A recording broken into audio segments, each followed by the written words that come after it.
Hey guys, I'm here with CoCo. I do want to talk about handling him because he's a guy. First of all, he loves affection. So when you go to handle him, like you can see him, he's getting like real silly, like showing me his belly and things like that. But you know, sometimes it's like I want to handle him because he needs to be dried off, or I might need to get the crusties out of his eyes, or I need to inspect his paw. Or just, you know, check him out in general, because we should be checking our dogs out. But see this kind of nonsense right here? No. I'm going to tell him no, and I'm going to give him a physical correction to knock it off. I don't want demand pawing, no. And I don't want mouthing, and that's usually what happens when you start to handle this guy.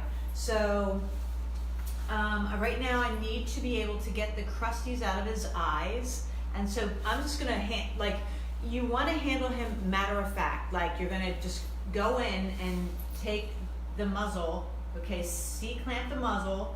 You just do it gently as you need to. Like if he gives you pushback, you're gonna, you know, be a little more firm with him.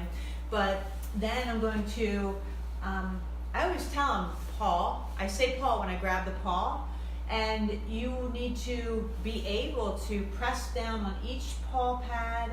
No, and right there elicited a little mouthing from him, so I C-clamped his muzzle and said no.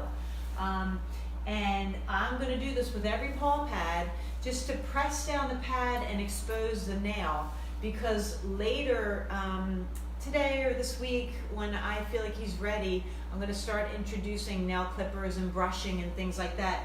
And I will show you that process. But today I just really wanted to share with you, you know, what it's like when I'm like giving him the once over, like in preparation for the vet. He should be able to be handled and not have a fuss. So this is something that you will practice at home. Good morning, whoever tuned in.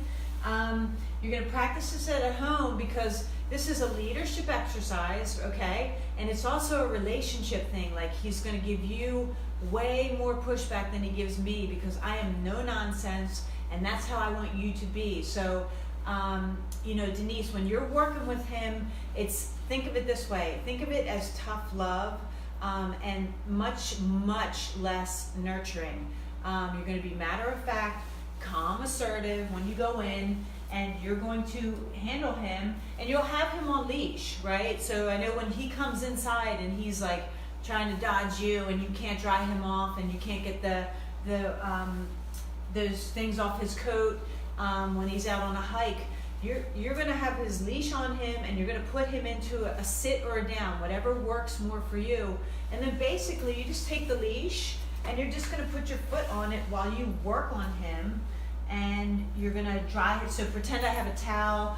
You're going to towel dry him. You're going to inspect those paws, and you're going to do this regularly, because it's going to help to retrain his brain that this isn't a game, this is a life skill, and you need to be good at it, right? Because, you know, we should be like giving our dogs the once over regularly in case there's a lump or a bump, or you find an injury that, you know, or if he gets injured, you need to be able to look at his paw or look in his ear. If he seems like he's got like an ear infection, you need to be able to just like look in there and apply medication if need be.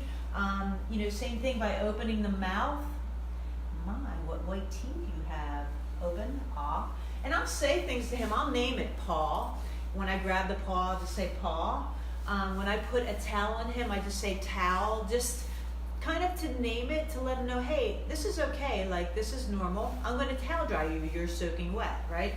And so this is the process that we've begun. He's much better at it. So it's only a few days in, and he's much better. Just to give you an update on his health, he's doing great. However, he still has, you know, an upset tummy. He did vomit in his crate. It was just bile, clear, and he still has to run. So we're working on that. I'm giving him Pepto-Bismol. I'm not going to feed him today. And we're just going to work through not feeding him. I use food as a motivator, so you know, we might be a little bit behind on the recall because food is a big piece of the recall puzzle.